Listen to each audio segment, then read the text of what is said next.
Forward Collision Avoidance Assist is designed to help detect and monitor the vehicle ahead as well as cyclists or pedestrians in the roadway. The feature does this by utilizing radar sensors in the front bumper as well as a windshield camera located near the rear view mirror. If a possible collision situation is detected, the system warns the driver that a collision is imminent with a collision warning message and an audible warning. If necessary, the system will apply the brakes and display the emergency braking message to reduce the impact severity or, if possible, prevent the collision. Please be aware that this may occur with strong braking power. Forward Collision Avoidance Assist can also be of benefit at junctions, such as making a left-hand turn. In this example, the oncoming vehicle doesn't notice the stop line.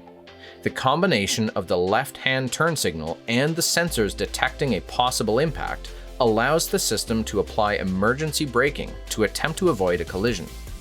This function is called Junction Turning. Forward safety features can be enabled and disabled under the Driving Safety menu on your vehicle setup screen.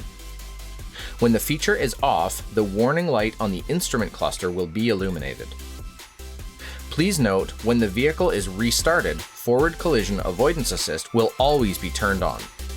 Be aware that heavy weather or debris on the detecting sensors can prevent the feature from operating properly. It is always the driver's responsibility to be aware of their surroundings and steer the vehicle safely. For more information on this and many other available features, please refer to your Hyundai IONIQ 6 Owner's Manual.